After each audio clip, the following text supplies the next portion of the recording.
Look at this guy. He lives on a tiny damp island in the North Atlantic.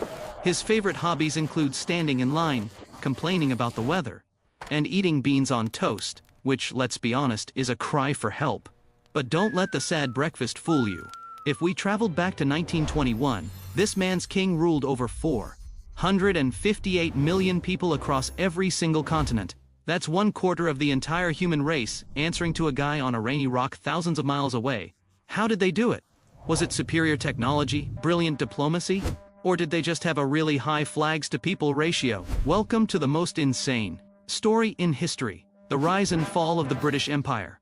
It's a tale of licensed pirates, corporate greed, and a sun that was legally forbidden to set. In the mid-1500s, England was the awkward kid at the back of the class. Spain was the prom king. Spain had the biggest navy, the most land in the Americas, and so much gold. They were literally using it to decorate their bathrooms. King Philip II of Spain was a very intense Catholic, and he had a thing for England. Specifically, he wanted to own it. He even tried to slide into Queen Elizabeth's DMs with a marriage proposal. Elizabeth I, ugh, absolutely not. You're weird, Philip, and your hat is too pointy. Philip was insulted, but Elizabeth had a bigger problem. She was broke. She couldn't afford a navy to compete with Spain, so she did what any savvy leader would do: she hired criminals. She called them privateers because it sounded more professional than pirates. Men like Sir Francis Drake would spend their weekends robbing Spanish gold. Ships in their weekdays getting knighted by the Queen for it. It was a perfect business model: low overhead, high profit, and it drove Philip absolutely insane. Philip II? That's it, no more pirates, I'm sending the whole fleet. We're going to invade London, bring back the Pope, and I'm taking Elizabeth's lunch money.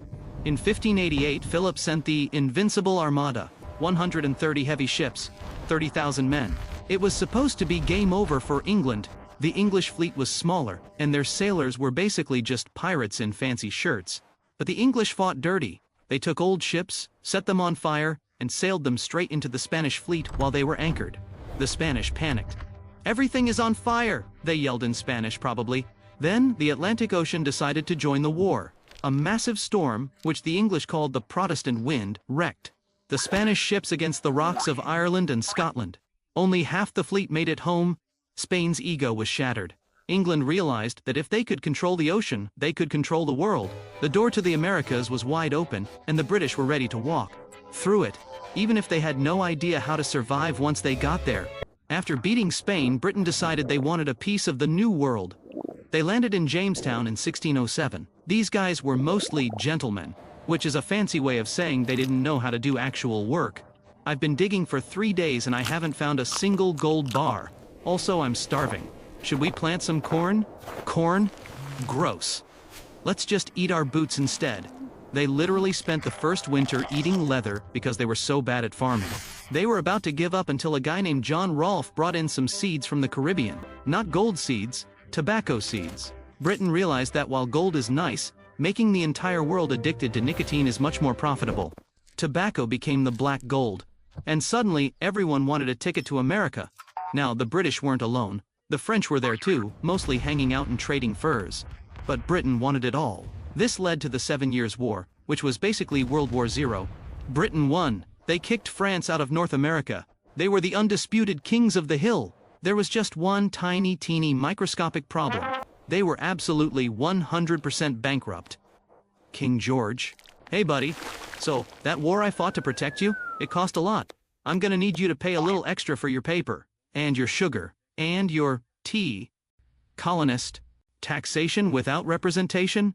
That's cringe, George. We're not paying. The British were confused. We're the empire. You do what we say. But the Americans had been left alone for so long they basically felt like they were running their own country. Then came the Boston Tea Party.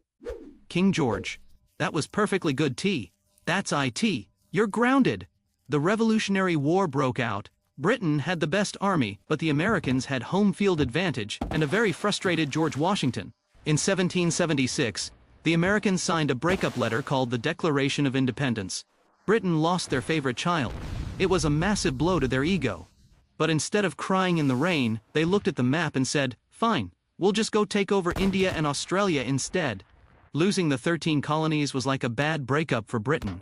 But instead of sitting on the couch eating ice cream, they decided to find a new best friend with way better resources. Enter India. Now, the British government didn't just invade India, that would be too expensive. Instead, they let a private corporation do it. Imagine if Amazon had its own infantry, its own battleships, and the legal right to conquer countries just to increase its quarterly profits. The East India Company wasn't just trading, they were a business state. They had one goal: spices, textiles, and tea. And they didn't care who they had to bribe or shoot to get it. India wasn't one single country back then, it was a patchwork of powerful kingdoms. The British looked at this and thought, if we can't beat them all at once, let's just make them hate each other. Robert Clive. Psst. Hey Mir Jafar, if you betray your boss during the battle tomorrow, I'll make you the Nawab. Sound good? Mir Jafar. Deal. I've always wanted a bigger palace anyway. In 1757, at the Battle of Plassey, the EIC's small force faced an army of 50,000. But because they bribed the general, most of the enemy army just stood there. It was the most successful corporate merger in history. Suddenly, a company from London was ruling millions of people. They collected taxes, grew opium, hold that thought for later, and most importantly, they grew tea.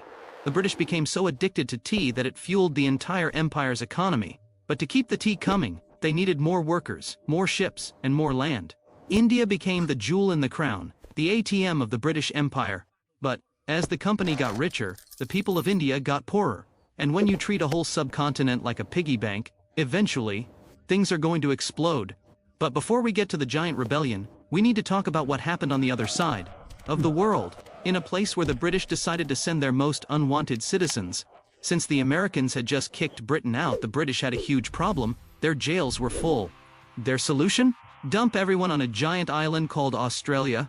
It was the ultimate out of sight, out of mind strategy. But surprisingly, the convict colony started to thrive. Why? Because Britain realized Australia had something better than gold: sheep. Lots of sheep. And sheep meant wool, and wool meant, you guessed it, more money for the empire. While Britain was busy collecting islands like Pokemon cards, a guy named Napoleon Bonaparte was taking over all of Europe. He hated Britain. He called them a nation of shopkeepers. Napoleon, I will invade your tiny island and turn your palaces into bakeries. Britain. Cool story, bro. Good luck getting past our boats. This was the ultimate showdown. The elephant, France's army, versus the whale, Britain's navy. In 1805, at the Battle of Trafalgar, Admiral Nelson destroyed the French fleet. Napoleon was stuck on land, and Britain officially became the ruler of the waves. This gave Britain a thalassocracy, which is a fancy Greek word for, we own the ocean, so pay us if you want to move your stuff. But Britain didn't just win with cannons, they won with coal. The Industrial Revolution started here. They invented steam engines, railroads, and factories that could produce shirts faster than 1,000 grandmothers. Now, Britain could produce goods cheaper and faster than anyone else. They didn't just want to conquer you, they wanted to sell you stuff. This was free trade, enforced by the world's biggest navy. It was the birth of the modern global economy, and Britain was the CEO. But as Britain reached its peak, it started looking for its next big customer. And they found one in the Far East. But this customer didn't want what Britain was selling. So Britain decided to change the product to something much more dangerous. Britain had a massive problem. They were addicted to Chinese tea, but China didn't want anything Britain made. China only wanted silver. Britain was running out of silver and getting desperate. Britain became the world's biggest drug dealer. When the Chinese emperor rightfully got mad and burned the opium, Britain sent their new steam-powered warships. Chinese emperor, you can't sell drugs here.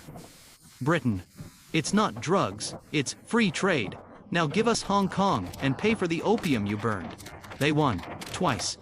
China was forced to open up, and Britain got a shiny new island called Hong Kong. It was a dark chapter, but for Britain the tea must flow. By the late 1800s, Britain was at its absolute peak.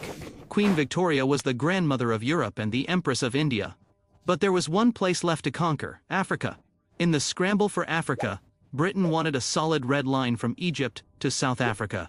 They got it, along with a bunch of gold and diamonds. At this point, the empire was so big that the sun literally never set on it. Why? Because even God didn't trust the British in the dark. Also, because if it was midnight in London, it was noon in Fiji. The empire was 100 times the size of Britain itself. The 20th century hit like a freight train. Britain won both world wars, but it was a Pyrrhic victory. They were bankrupt, exhausted, and owed billions to their son, the United States. People in the colonies saw Britain was weak. India demanded independence, then Africa, then the Caribbean. It was a great shrink. In just 20 years, the largest empire in history folded like a cheap tent. So, that's it. The empire is gone. But if you're watching this, you're using their language, maybe playing their sports, and definitely using their legal concepts. They don't rule the land anymore, but they still rule your dictionary. Which empire should we simplify next? The Romans? The Mongols? Let us know in the comments. And don't forget to hit that subscribe button, or we might have to colonize your notifications.